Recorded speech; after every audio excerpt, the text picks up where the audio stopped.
안녕하세요. 오늘도 사연살롱을 찾아주셔서 감사합니다. 저는 50대 중반의 두 아이 엄마예요. 어릴 적에 부모님 두 분 다 일찍 돌아가셔서 고모네 집에서 컸어요. 고모나 고모부가 저를 대놓고 구박하거나 눈치를 주지는 않았지만 집안 사정상 제가 짐이 되는 게 사실이었어요. 어떻게든 고모네가 신경 쓰지 않게 하려고 뭐든지 혼자서 조용히 하는 게 습관이 됐죠. 계속 그렇게 살다 보니 얼른 어른이 돼서 기피하고 자유롭게 사는 게 제 꿈이 돼버렸죠. 대학교 2학년이 됐을 때 저는 한 남자를 만났어요. 그 사람은 저보다 2년 선배였는데 군대를 다녀와서 복학해서 지금 학교를 왔다고 하더라고요.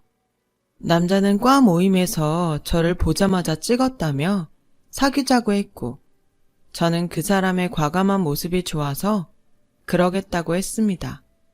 이제나 저제나 고모 집을 떠나길 바랬던 저는 대학교를 졸업하자마자 남자가 원하는 대로 결혼을 하기로 했고요. 물론 그 과정이 다 순탄했던 건 아니었어요. 고모 부부는 제가 결혼을 한다고 하니 대놓고 불평을 하셨어요. 여태까지 먹여주고 재워줬더니 너 혼자 살만해지니까 우리는 나 몰라라 하고 내빼는 거냐? 난 그래도 네가 졸업하고 몇 년은 일하면서 그동안 키워준 값은 주고 갈 줄 알았는데 아주 사람 곶감 빼먹듯 빼먹고 나가는구나. 라는 고모의 말에 저는 그건 고모 입장이지 나는 안 그래요. 내가 고모네 집에서 신세를 진 건 맞고 나도 감사한 마음은 있어요. 근데 고모 나 그냥 재워주고 입혀준 거 아니잖아요. 우리 엄마 아빠 억대 보험금 나온 거 고모가 다 관리하면서 썼잖아요. 라고 하자 고모는 길길이 뛰면서 너 지금 뭐가 어쩌고 어째? 누가 들으면 니네 부모가 백만장자는 되는 줄 알겠다. 꼴랑 돈 몇 푼 누구 코에 붙인다고 그 돈으로 위세를 떨어? 지금까지 그런 마음으로 우리 집에 있었던 거면 우리도 너 같은 조카 필요 없으니까 당장이라도 나가! 라며 화를 냈어요. 남자의 어머니도 저를 좋아하지 않았어요.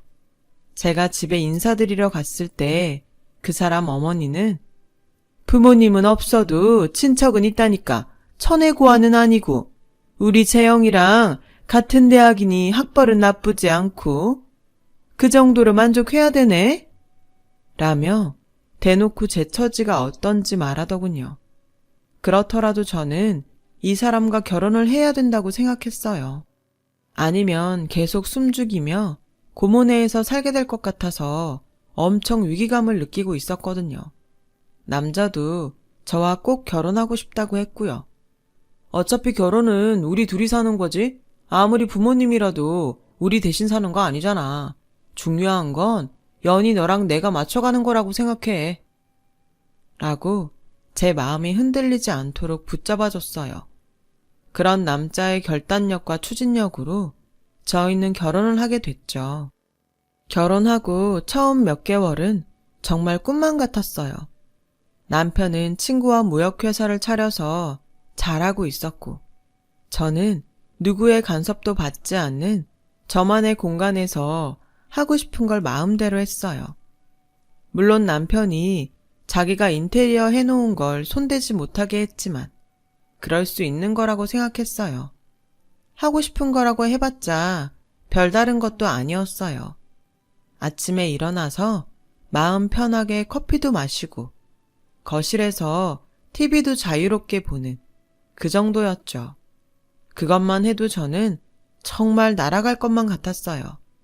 그만큼 고모네 집에서 눈치를 보며 살았던 것 같아요.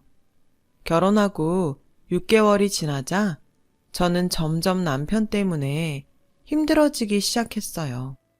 원래 단정하고 정리정돈이 잘 되어 있는 걸 좋아하긴 했지만 저한테 요구하는 게 많아지더라고요. 왜 옷장이 이렇게 엉망진창이야? 내가 옷걸이 간격은 똑같이 맞춰서 걸어놓으랬지. 신발을 종류별로 나란히 정리하는 게 그렇게 어려워? 이거 봐. 간격도 안 맞잖아. 왜 신문이 아침에 나갈 때랑 다른 곳에 있는 거야? 바닥 청소 오늘 몇 번 했어? 아침, 점심, 저녁 3번 했으면 이렇게 더럽지 않을 텐데. 라며 사사건건 모든 걸 다 점검했어요. 그리고 생활비 쓰는 것도 간섭했어요. 지금 이 영수증하고 여기 돈 남은 게 1,200원이 안 맞아. 내가 뭐든지 영수증 다 받아오라고 했지. 영수증 안 주는 데선 사지 말라고. 처음에는 남편이 꼼꼼하고 섬세한 성격이라서 그런 거라고 이해하고 최대한 맞춰주려고 노력했죠. 하지만 남편의 요구는 끝이 없었어요. 나중에는 남편이 아니라 감독관처럼 보일 지경이었어요. 여보, 내가 당신 눈에 부족한 게 많을 거야. 내가 부족한 건 사실이지만 당신이 너무 하나하나 다 따지고 드니까 솔직히 힘들고 스트레스 받아. 그리고 나도 내 취향이라는 게 있잖아. 내 생활 습관도 좀 받아주면 안 돼? 뭐든 당신한테만 맞추라는 건 좀 아닌 것 같아. 이게 무슨 스트레스 받을 일이야. 내가 결혼 전에 분명히 그랬지. 결혼은 우리 둘이 사는 거니까 둘이 맞춰가면 된다고. 근데 내가 매일 체크하는 건 기본적인 거야. 당연한 것도 못하면서 뭘 맞춰달라는 거야? 일단 할 걸 제대로 해놓고서 맞춰야 되는 거 아니야? 정말 말이 통하지 않았어요. 저는 갈수록 지치기만 했고 남편의 잔소리는 더 심해졌어요. 한 번은 제가 장을 보러 갔다가 늦어져서 남편이 오기 전에 집안 정리를 하느라 정신이 없었어요. 그 바람에 머리며 옷이며 제대로 하고 있을 시간이 없었죠. 남편은 집에 오자마자 그런 저를 보더니 인상부터 찌푸렸어요. 그 머리랑 옷걸이 그게 뭐야? 하루 종일 이러고 있었던 거야? 내가 집에 오는 시간이라도 단정하게 하고 있을 수 없어? 진짜 내가 집에 오자마자 이런 꼴을 봐야겠냐고.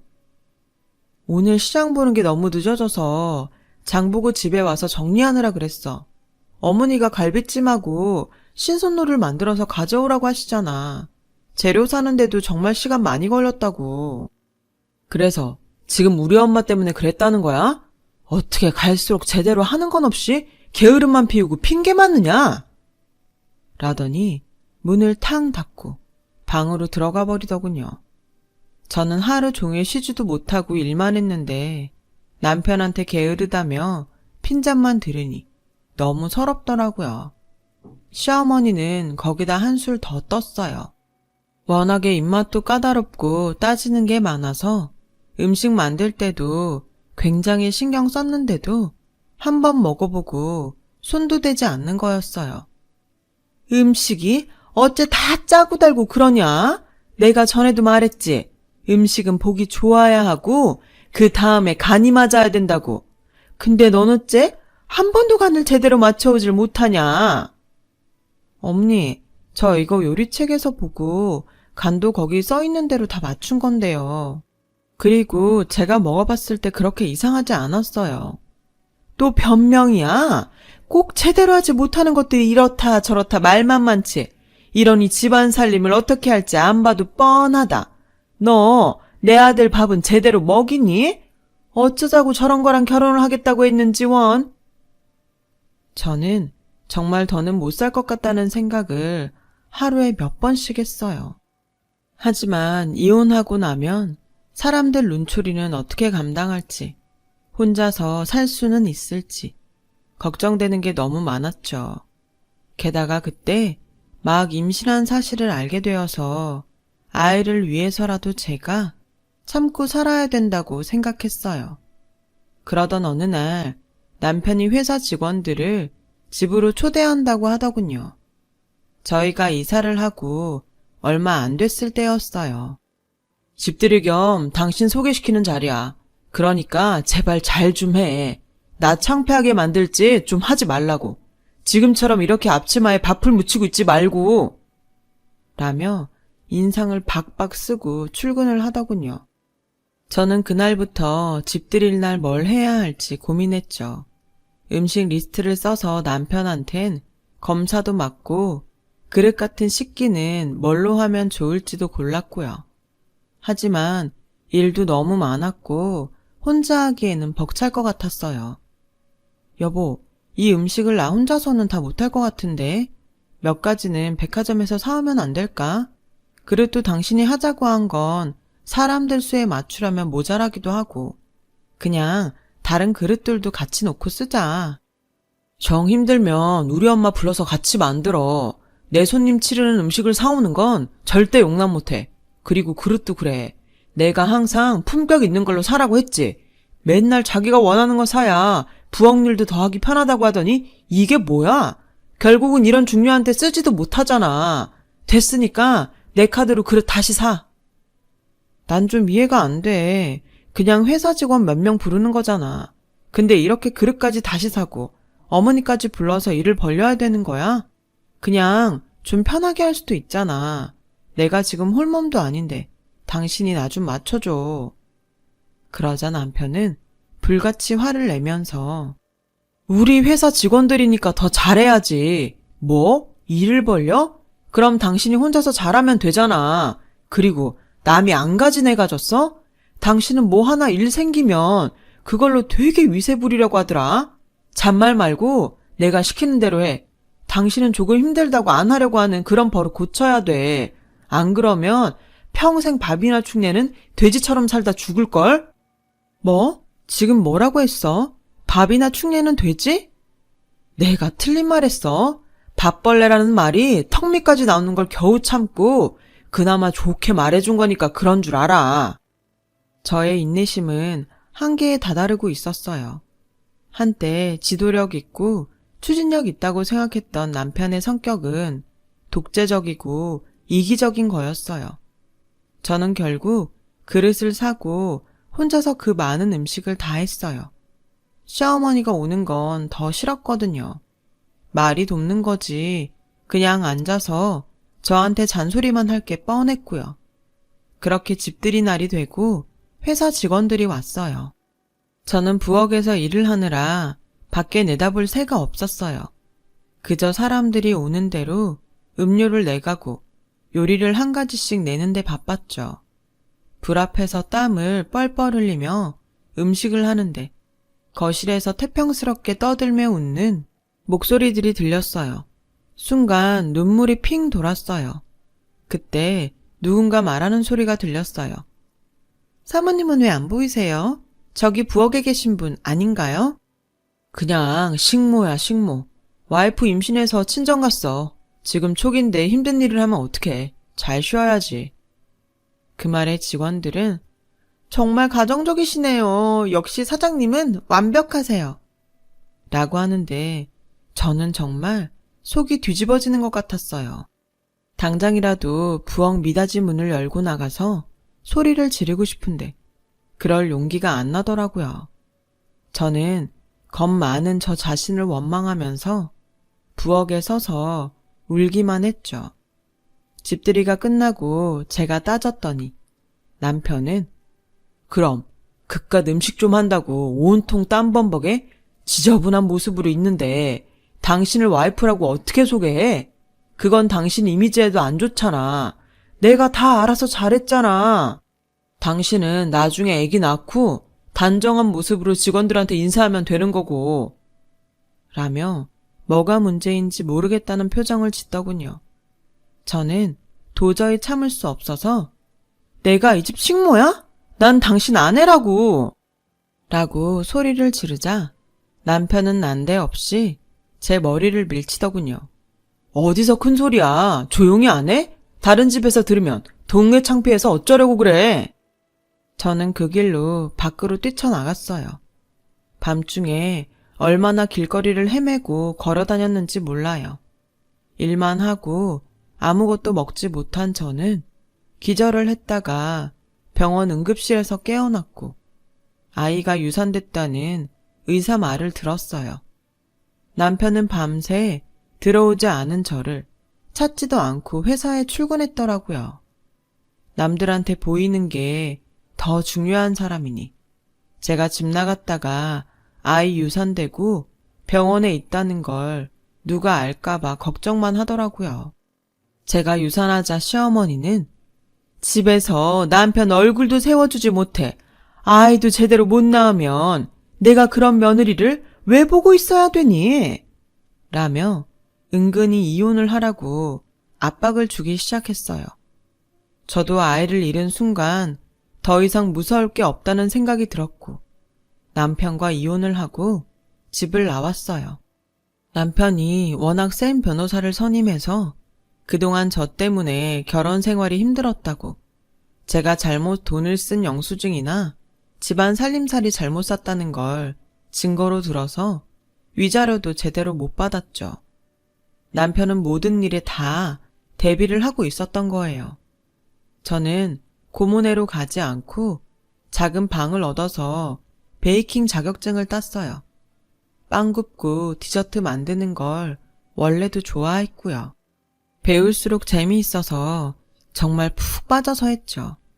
왜 이런 생각을 못했는지 몰라요. 저 혼자 스스로 독립을 해서 제가 원하는 것들을 하면서 살아가면 될 것을요.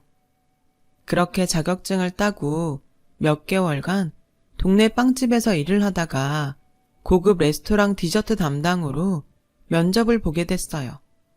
그날은 비가 많이 와서 혹시라도 옷에 빗물이 튈까봐 조심하며 걸어가고 있었죠. 그렇게 레스토랑에 있는 동네를 가고 있는데 웬 아주머니께서 건물 벽을 짚고 힘들게 서 계시더군요. 보니까 안색이 창백한 게 어딘가 아프신 것 같아서 다가갔죠. 아주머니, 괜찮으세요? 그분은 대답도 제대로 못하고 숨을 헐떡이시더라고요. 저는 아주머니를 부축해서 급한 대로 근처 약국으로 들어가서 사정을 말하고 그분을 긴 의자에 눕혔어요. 그리고 119 구급대를 불렀죠. 구급대원은 갑자기 혈압이 떨어지는 기립성 저혈압 같다고 했어요. 아주머니는 겨우 눈을 뜨고서 내가 혈관 확장제를 얼마 전에 바꿨는데 그게 좀 안 맞는 것 같아요. 라고 하시며 제 손을 꼭 잡고 고마워요 아가씨. 아가씨 아니었으면 큰일 날 뻔했어. 아니에요. 당연한 일을 했을 뿐인데요. 저는 아주머니가 구급차에 타는 걸 보고 난 후 바쁘게 뛰어서 레스토랑으로 갔어요. 너무 급하게 가는 바람에 무슨 정신으로 면접을 받는지도 몰랐어요. 얼마 후 제가 합격했다고 연락이 왔고 저는 정말 기뻤죠. 제가 호텔 경력이나 해외에서 배운 이력이 없어서 다른 파티쉐에 조수격으로 들어갔어요. 그래도 제가 고급 레스토랑 파티쉐라니 정말 꿈만 같았죠. 그렇게 몇 개월을 일하는데 어느 날 매니저가 저한테 데이트 신청을 했어요. 그 사람은 직원들한테도 아래 위 따지지 않고 공정이 잘 대해서 평이 좋았어요. 또 인상도 선하고 좋아서 저도 괜찮은 사람이라고 생각했지만 저한테 데이트 신청을 할 줄은 꿈에도 몰랐죠. 좋기도 하지만 부담도 많이 됐어요. 게다가 제 과거를 알면 어떨지 걱정이 돼서 저는 일단 그 사람을 만나서 제 얘기를 쭉 했어요.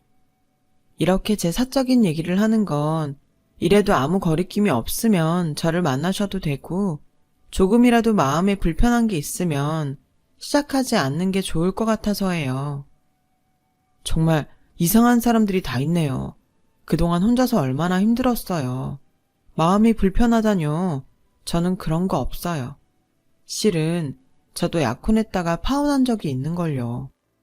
매니저는 여자가 양다리를 걸친 걸 알게 돼서 결혼 직전까지 갔다가 깨졌다고 했고 저희는 서로의 아픔을 이해하며 가까워지게 됐어요. 그리고 둘이 결혼 약속을 하게 됐는데 남자 어머니를 만나고 저는 너무 깜짝 놀랐어요. 바로 제가 면접 보던 날 길에서 쓰러질 뻔했던 분이었거든요. 게다가 이 레스토랑 오너라는 거였어요. 남자는 제게 레스토랑 주인이 우리 엄마라고 하면 연희 씨가 부담스러워서 엄마를 안 만난다고 할까봐 말을 못했어요. 미안해요. 남자 어머니는 환하게 웃으며 제 손을 잡고서 아가씨 덕분에 내가 살았어. 거기서 그냥 쓰러졌으면 큰일 날 뻔했대. 게다가 이렇게 디저트도 잘 만들고 야무진 사람이 들어오면 나야 너무 감사하지. 그리고 아주 모르는 사람보다 더 낫지 않겠어? 라는데 진심이 느껴져서 눈물이 핑 돌았어요. 알고 보니 사장님은 레스토랑 말고도 유명한 카페도 몇 개 갖고 있었어요. 그리고 벤처기업 같은 데에 투자도 많이 하는 큰 손이었더라고요. 저는 남편과 사장님의 배려로 주변 지인들만 초대해서 결혼식을 올리게 됐어요. 또 유명한 파티쉐 밑에서 디저트 수업도 받게 됐죠. 남편은 앞으로 우리 레스토랑을 위해서도 제가 더 많이 배웠으면 좋겠다고 했어요. 지금 당신 실력이 뒤떨어져서가 아니라 당신이라면 더 뛰어난 파티쉐가 될 수 있으니까 괜찮은 스승 밑에서 배우라는 거야. 나도 그런 뜻인 거 알아. 나야 이렇게 좋은 기회를 주는 것만도 너무 감사하지. 저는 정말 열심히 배웠고 그 파티쉐한테도 칭찬을 받을 만큼 예쁘고 맛있는 디저트를 만들면서 그 수업을 끝낼 수 있었어요. 레스토랑에서도 제가 만든 디저트 반응이 좋다며 제게 많은 걸 맡기기 시작했죠.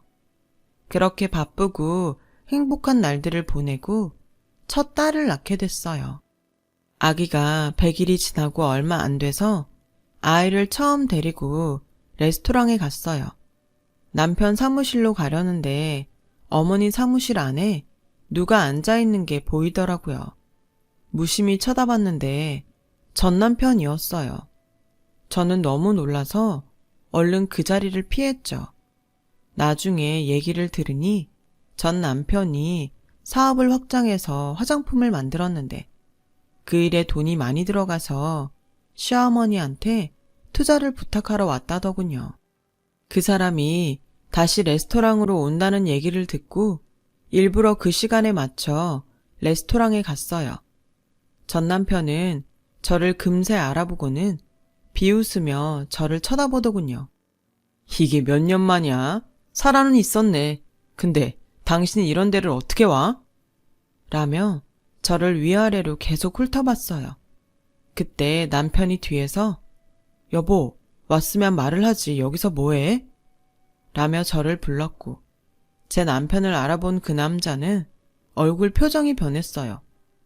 여보라니, 이게 어떻게 된 거야? 어떻게 되긴 내 남편이야. 우리의 아빠. 라고 하자 남편이 이 사람이 당신이 말했던 그 사람이야? 당신 식모 취급하던 그 사람? 라고 했고 그 말에 남자는 얼굴이 하얗게 질려서 아니, 그게 당신 그런 얘기까지 했어? 그럼 남편하고 나 사이에 못할 얘기가 뭐 있어요? 내가 하면 안 되는 얘기라도 한 건가요? 그럴 거면 그쪽은 왜 그런 행동을 한 건데요?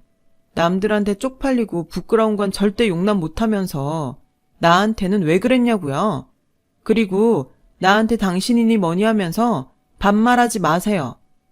라고 하자 남편은 이건 뭐 더 이상 어머니를 만날 필요도 없겠는데요.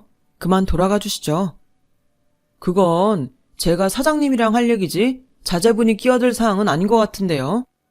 자기 며느리를 이렇게 무시하고 이런 데를 어떻게 왔냐고 하는 사람한테 우리 어머니가 투자할 리가 있겠어요? 아니, 그건 아까 제가 당황해서 그랬던 거예요. 그리고 공적인 일과 사적인 일은 구분해야죠.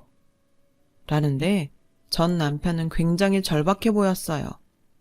그건 우리 어머니가 결정할 일이니까 일단 오늘은 돌아가세요.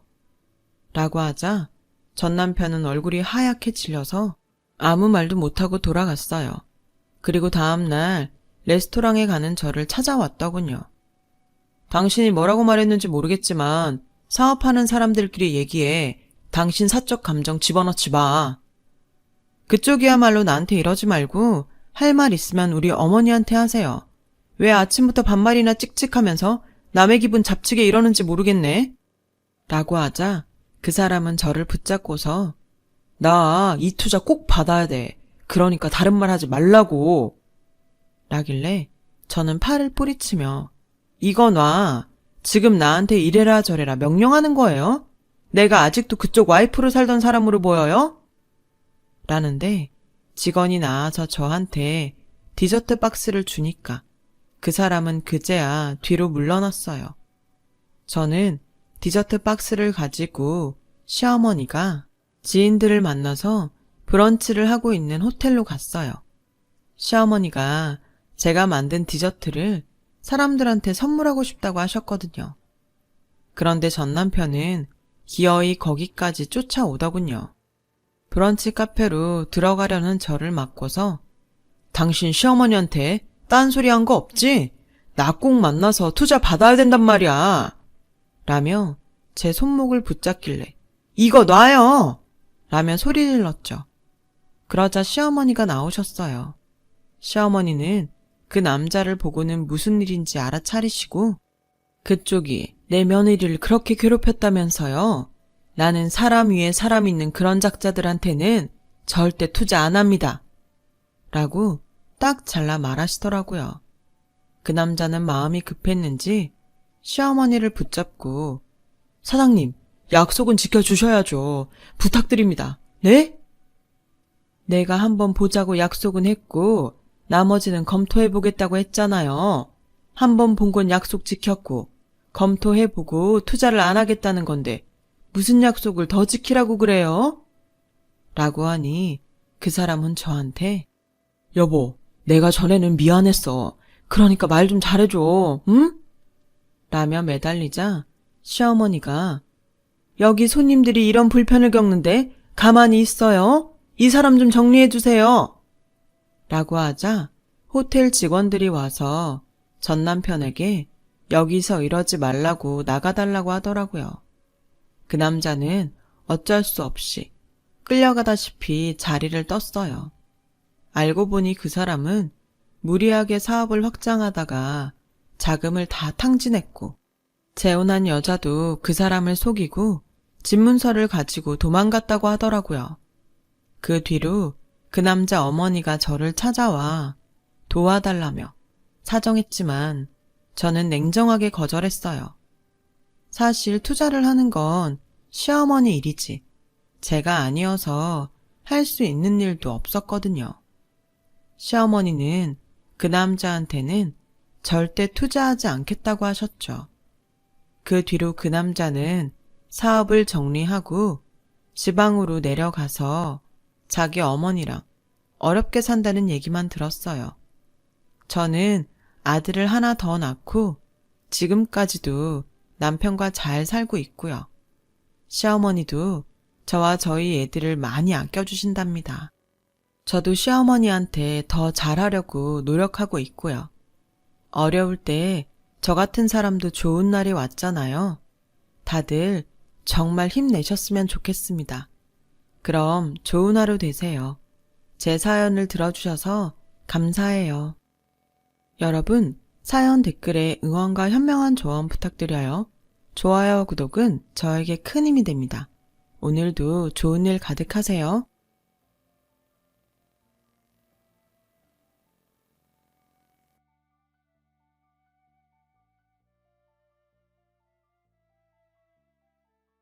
안녕하세요. 오늘도 사연살롱을 찾아주셔서 감사합니다. 결혼 12년 차 50대 여성이에요.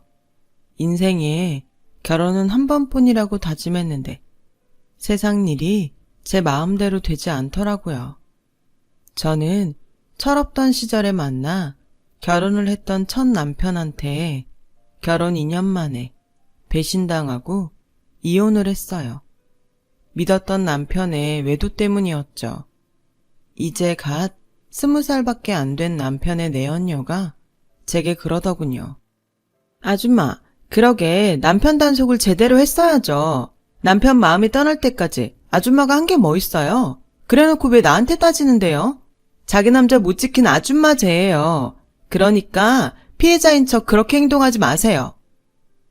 얼굴색 하나 안 변하고 오히려 저한테 홍게쪼로 덤비는 여자의 앞에서 저는 전투 의지를 상실했어요. 배신한 남편 놈도 그렇고 유부남과 불륜을 저지르고도 창피한 줄 모르고 뻔뻔하게 나오는 애랑 더 싸워봤자 나만 더 비참해질 거라 생각했거든요. 그래서 더러워서 이혼하려고 했는데 직장 동료 언니가 그러더군요. 미쳤니? 그냥 순순히 물러나주게? 네 인생 망친 년놈들을 그냥 놔두면 넌 멍청해서 남편 뺏긴 여자로 남게 되는 거야. 그러니까 간통죄로 쳐 넣어. 평생 고개 빳빳이 못 쳐들게 법적으로 할 수 있는 거 다 하라고. 나이도 어린 년이 벌써부터 나쁜 것만 배워서는 누구한테 훈계질이야? 지금은 폐지된 법이지만 당시만 해도 간통죄가 존재했거든요. 그래서 언니 말대로 두 인간을 간통죄로 고소했어요.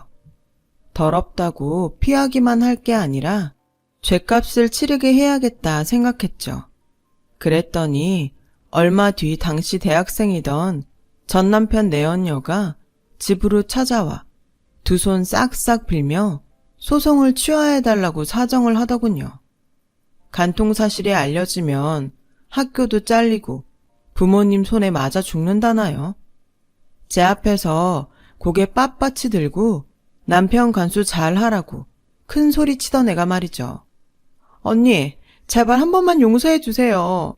언니가 소송만 취하해 주시면 저 당장 오빠랑 헤어질게요.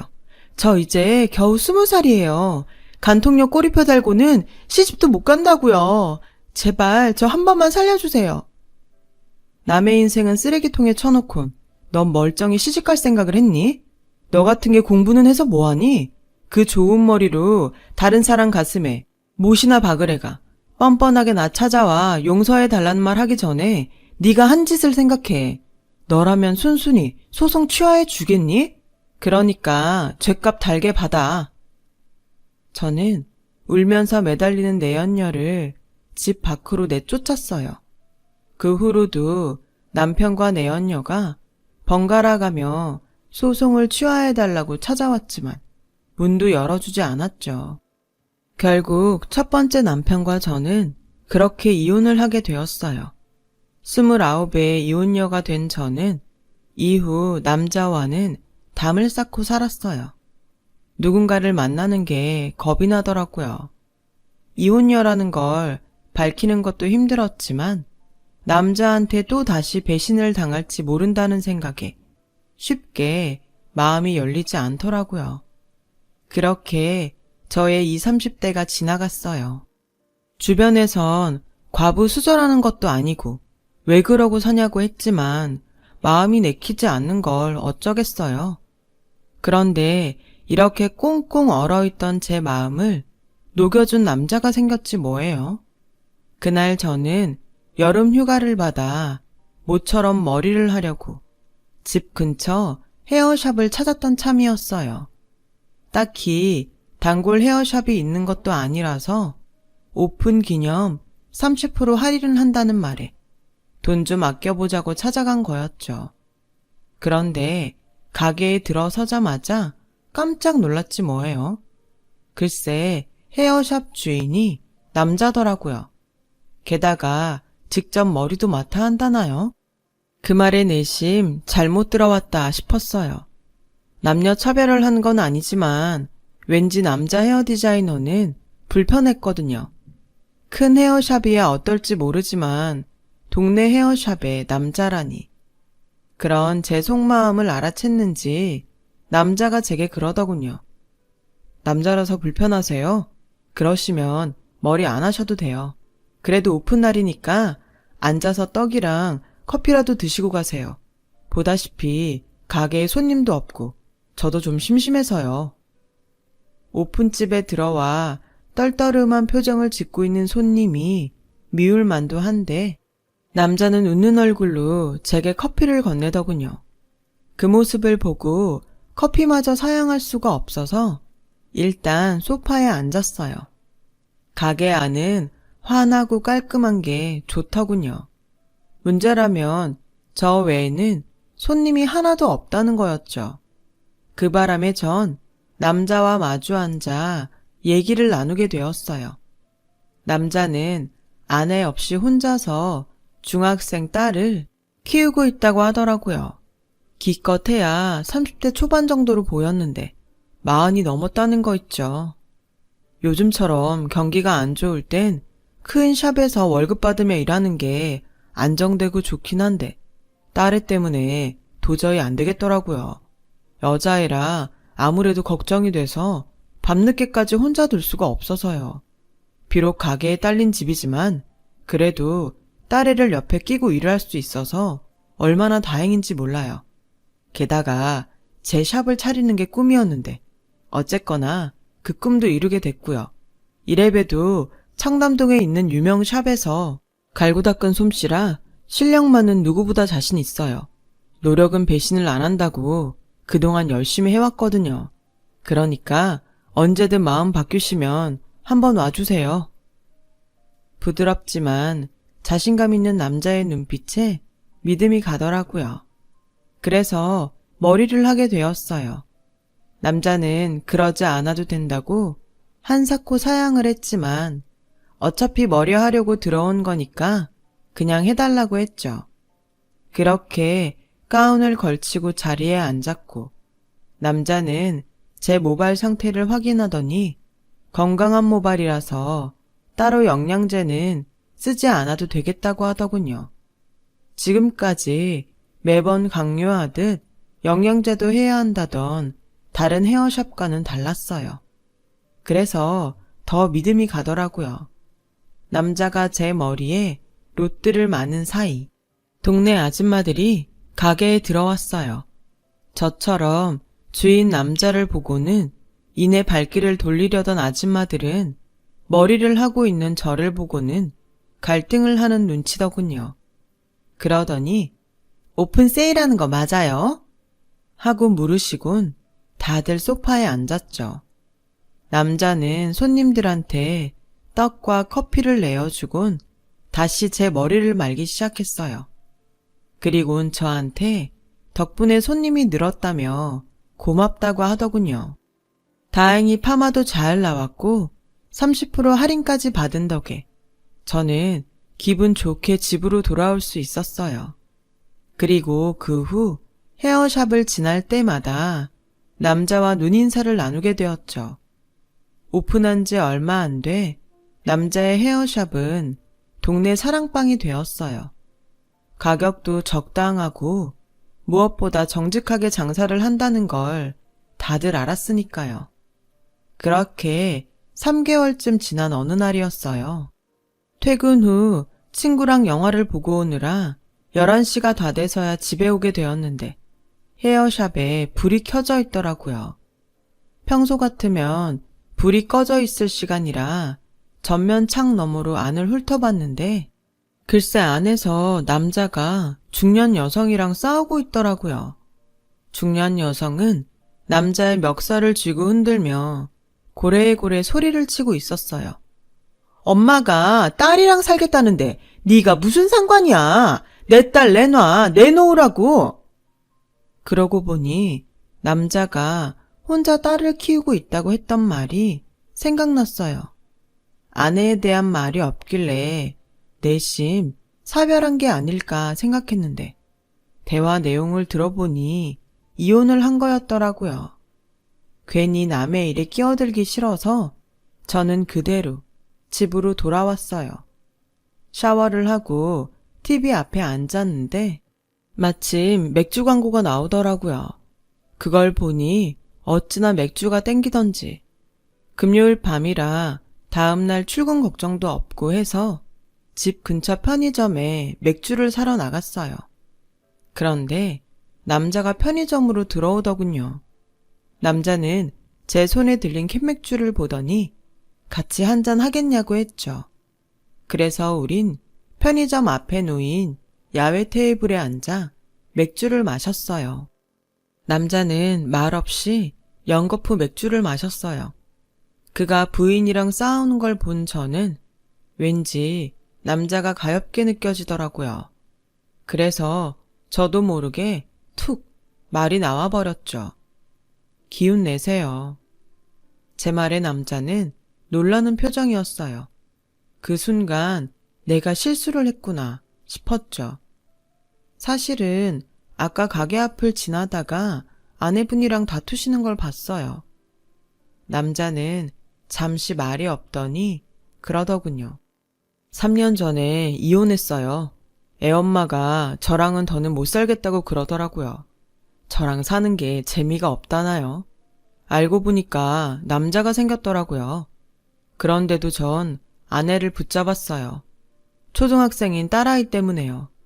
부부 사이야 끝이 났지만 적어도 딸애한테만큼은 상처를 주고 싶지 않았거든요. 그런데 그 후로도 아내는 변하지 않더라고요.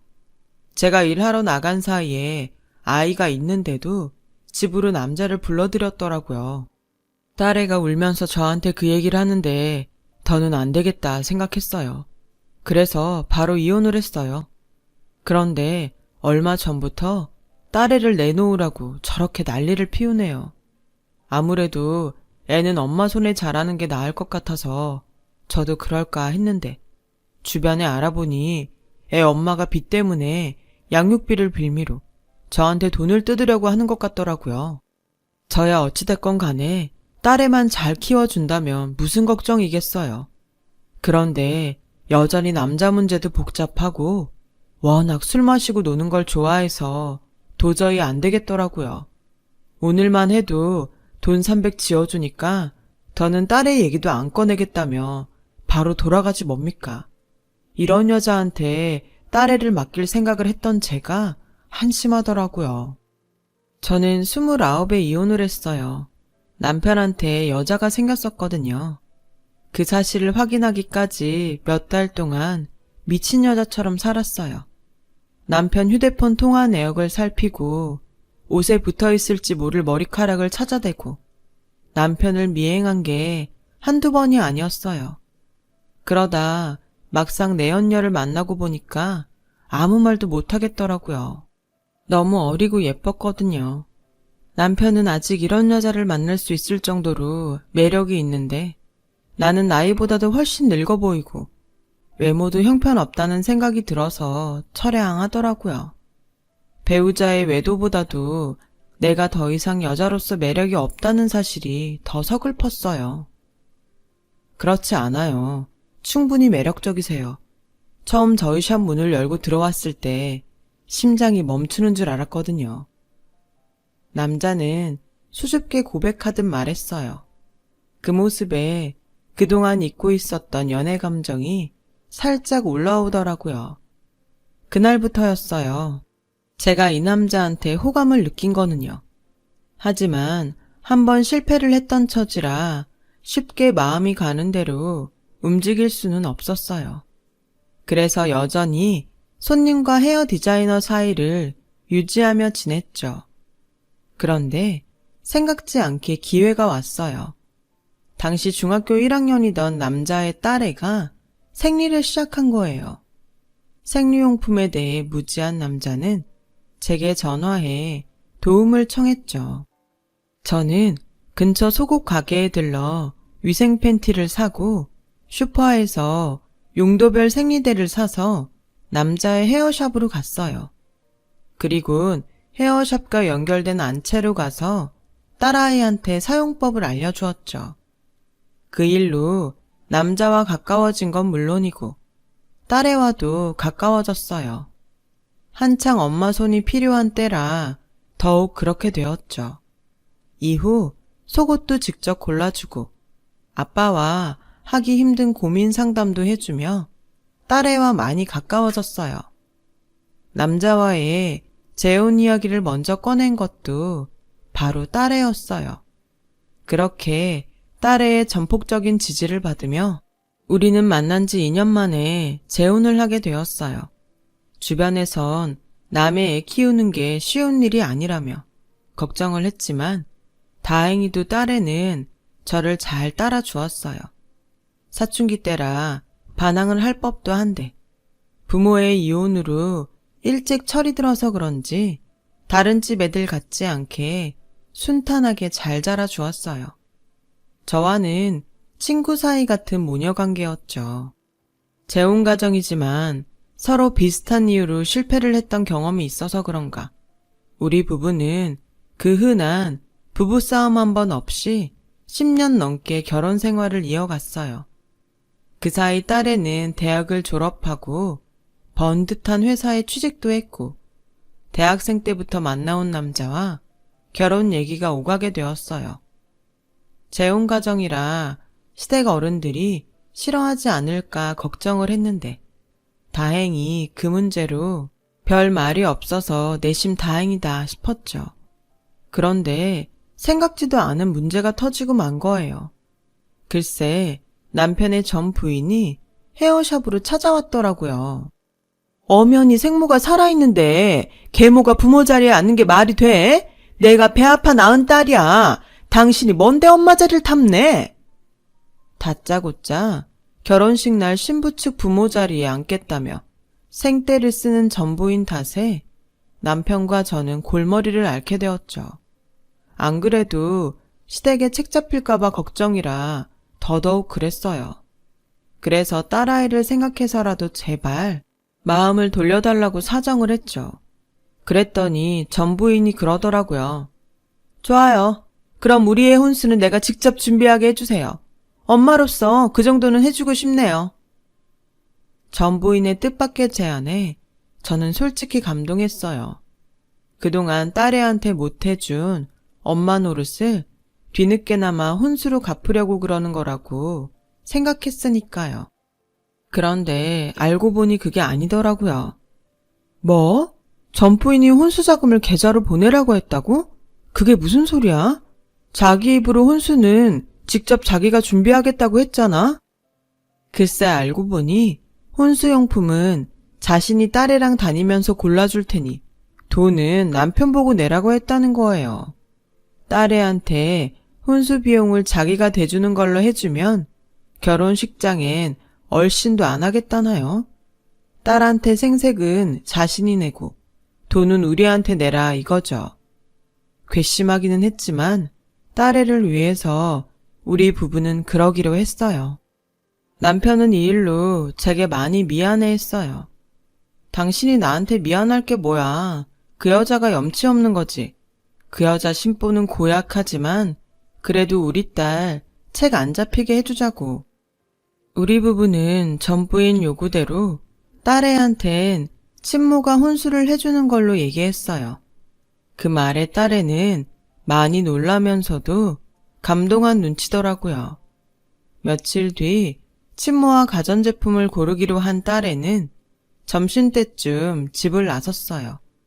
그런데 약속 장소에 도착한 딸이 다급히 남편한테 전화를 했더라고요.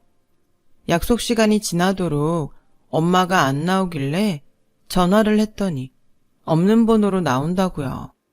순간 남편 얼굴이 하얗게 질렸어요. 그리곤 이내 떨리는 손으로 전부인에게 전화를 걸었죠. 하지만 없는 번호라는 자동 메시지를 듣고는 자리에 털썩 주저앉고 말았어요. 남편은 혼이 나간 사람처럼 멍한 표정으로 한참을 주저앉아 있었어요. 그리곤 제 얼굴을 보자마자 눈물을 글썽이더군요. 여보, 어쩌지? 그 여자가 우리 예림이 혼수 비용 들고 도망친 것 같아. 남편 입을 통해 그 얘기를 듣는데 순간 우라가 치밀더군요. 하지만 돈보다는 남편이 걱정이었죠. 그래서 분한 마음은 꾹꾹 누르고 남편부터 다독였어요. 괜찮아. 그 돈 없다고 우리가 당장 어떻게 되는 것도 아니잖아. 기운 내요. 일단 내가 예림이 만나서 혼수 장만부터 할 테니까 당신은 아무 걱정하지 말고 정신 차려요. 알았죠? 그 길로 저는 딸애가 있는 약속 장소로 달려가 예정대로 가전제품을 골랐어요. 급한 대로 카드로 긁고 며칠 뒤 대출을 받아 혼수 비용을 마저 채웠어요. 딸애한테는 친모한테 일이 생겨서 혼수 비용만 건네주고 갔다고 둘러댔죠. 딸의 가슴에 못 박기 싫어서 그렇게 둘러댄 거였는데 이제와 생각하니 그때 솔직히 말할 걸 그랬다 싶더라고요. 아무튼 우여곡절 끝에 딸애는 무사히 결혼식을 올릴 수 있었고 그 후로 전 부인한테는 연락이 없었어요. 그러다 2년이 지난 어느 날, 전 부인이 딸애한테 연락을 했더라고요. 딸애는 우리 부부가 걱정할까봐 쉬쉬하고 있었는데 추석 때 모처럼 모여서 밥을 먹는 자리에서 사위가 딸애 몰래 그 얘기를 하더라고요. 많이 아프신 모양이더라고요. 예림이가 그러는데 병원에서 수술도 안 되고 딱히 치료제도 없다고 했대요. 근데 요양원 얘기를 하시더래요. 병원에서 가망이 없다던 분들도 그 요양원에서 완치되셨다면서 요양원비가 없으시다고 자꾸 예림이한테 돈을 보내달라고 그러세요. 이 여자가 이제는 하다하다 딸한테 목숨을 담보로 돈을 요구하고 있더라고요. 그 얘기를 듣자마자 남편은 들고 있던 젓가락을 집어 던졌어요. 마침 그때 화장실에서 돌아온 딸은 평소와 다른 아빠의 모습에 놀랐고요. 예림이 너 그 여자랑 연락하니? 너한테 요양원비 해달라고 협박했다며. 왜 아빠한테 그 얘기 안 했어? 그런 일이 있었으면 아빠한테 말을 했어야지. 당장 그 여자 번호 대. 어서. 아빠, 진정하고 내 얘기 좀 들어봐. 아무리 아빠하고 남남이 됐다지만 그래도 나한테는 엄마야. 엄마 나 결혼할 때 없는 살림에 혼수 비용까지 챙겨줬는데 나도 엄마한테 뭐라도 해줘야지. 게다가 시한부 판정까지 받았다잖아. 엄마 이렇게 죽으면 나 미안해서 못 살아. 그러니까 엄마에 대한 아빠 감정 나한테까지 강요하지는 마. 그 여자가 자기 입으로 그러든 없는 살림에 네 혼수 비용까지 됐다고? 애초에 그 여잔 돈 한 푼 낸 적 없어. 네 혼수 비용 된 건 이 사람이야. 오히려 기껏 마련한 네 혼수 비용을 그 여자가 들고 날라서 여기 이 엄마가 대출받아 다시 마련한 거라고. 그래놓곤 이제 와서 딸한테까지 그런 거짓말을 해? 남편을 통해 혼수 비용에 대한 전말을 들은 딸애는 믿을 수 없다는 표정이었죠. 다른 사람은 몰라도 자기를 낳아준 친모가 딸 혼수 비용을 훔쳐 도망갔다는 걸 어떻게 믿겠어요. 그래? 이 아빠 말을 못 믿겠으면 그 사람 입으로 직접 들려주마. 남편은 딸애를 시켜 전 부인한테 돈을 줄 테니 만나자고 연락을 했어요. 돈 준다는 말에 전 부인은 다음날 바로 남편한테 만나자고 전화를 했더군요. 그래서 남편과 저는 녹음기를 들고 전 부인을 만나러 약속 장소를 향했어요. 돈을 받을 생각에 전 부인은 한 걸음에 달려왔더군요. 자리에 앉자마자 다짜고짜 돈은 가져왔냐고 묻는데 정말 인간 같지도 않더라고요. 많이 아프다고 들었어요. 요양원비가 필요하다고요? 그런 얘기라면 예림이한테 부탁할 게 아니라 저희한테 했어야죠. 예림이 혼수비용 훔쳐간 것도 모자라 어떻게 딸한테 매번 이런 짓을 하세요? 그러고도 엄마라고 할 수 있어요? 그러자 전 부인이 코웃음을 치며 그러더라고요. 딸, 고개, 쥐방울만 할 때 나한테 무슨 짓을 했는지 알아? 내가 딴 남자 만나는 거 지 아빠한테 꼰지른 게 걔야. 지 아빠한테 나랑 이혼하라고 한 게 그년이라고. 딸, 웃기고 있네. 세상에 어떤 딸년이 지 부모한테 이혼하라는 소리를 하냐고. 그녀는 내 딸도 아니야. 그때였어요. 언제부터 있었는지 모르겠지만 뒷자리에 앉아있던 딸애가 저희 테이블로 다가왔어요. 눈물이 그렁그렁한 눈으로 주먹을 부들부들 떨고 있더군요. 이런 사람을 엄마라고 믿었던 내가 미친년이었네. 그러고도 엄마가 사람이야? 오죽하면 딸인 내가 아빠한테 이혼하란 소리를 했겠어. 엄마가 집에까지 불러들여 죽고 못 살 것처럼 굴던 그 남자 내 친구 아빠였어. 난 엄마 때문에 제일 친한 친구도 잃었고 졸업 때까지 괴로웠어. 엄마가 마음대로 산 덕분에 아빠도 나도 내 친구 가정까지 모조리 파괴했다고. 그래놓고 엄마가 할 말이 있어? 내 탓을 할 자격이 있냐고. 병 걸렸다고? 그럼 진단서 가져와봐. 엄마가 콩으로 매주를 쓴다고 해도 난 절대 못 믿으니까. 아참, 이제는 내 엄마도 아니지? 내 엄마는 여기 이분이니까. 경고하는데 앞으로 우리 엄마 아빠한테 돈 뜯어낼 생각 꿈에도 하지 마. 내가 지구 끝까지 가서라도 뜯어 말릴 테니까. 딸애는 우리 부부 손을 끌고 밖으로 나왔어요. 그리곤 제 품에 안겨 한참을 울더군요.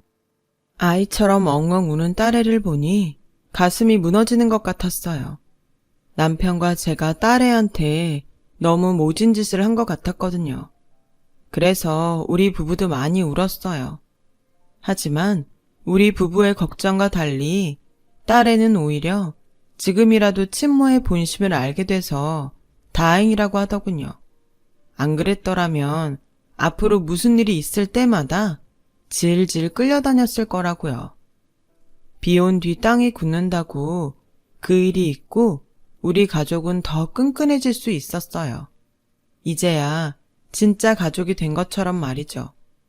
그런데 얼마 뒤 충격적인 소식이 들려왔지 뭐예요. 그건 바로 전 부인의 죽음이었죠. 죽을 병에 걸렸다며 딸애와 우리 부부에게 돈을 뜯으려 했던 전 부인이 정말 시한부 판정받고 세상을 떠난 거예요. 물론 자신이 죽을 병에 걸렸다는 건 죽을 때까지도 몰랐다더군요. 소화도 안 되고 급격히 살이 빠지길래 병원에 찾아가 검사를 받았고 검사 결과가 나오기 불과 며칠 전에 세상을 떠나고 만 거였죠. 딸애와 우리 부부는 충격에 휩싸였어요. 사람이 죽고 사는 게 정말 한순간이란 생각이 들더군요. 어쩌면 마지막까지 우리를 찾아와 그런 악독한 짓을 벌였던 건 딸애와 정을 떼기 위해 그랬던 건 아닐까 하는 생각도 들었어요. 한때는 정말 많이 미워했던 사람이지만 이렇게 세상을 떠나고 보니 불쌍하다는 생각이 들더라고요. 아내로서 그리고 엄마로서 조금만 더 진정어린 모습을 보였더라면 그래도 마지막 가는 길이 지금보다는 덜 외롭지 않았을까 하는 생각이 들어서요. 그리고 지금 옆에 있는 가족들이 새삼 더 소중하게 느껴지더라고요. 삼가 고인의 명복을 빌면서 제 사연을 마칩니다. 감사합니다. 여러분, 사연 댓글에 응원과 현명한 조언 부탁드려요. 좋아요와 구독은 저에게 큰 힘이 됩니다. 오늘도 좋은 일 가득하세요.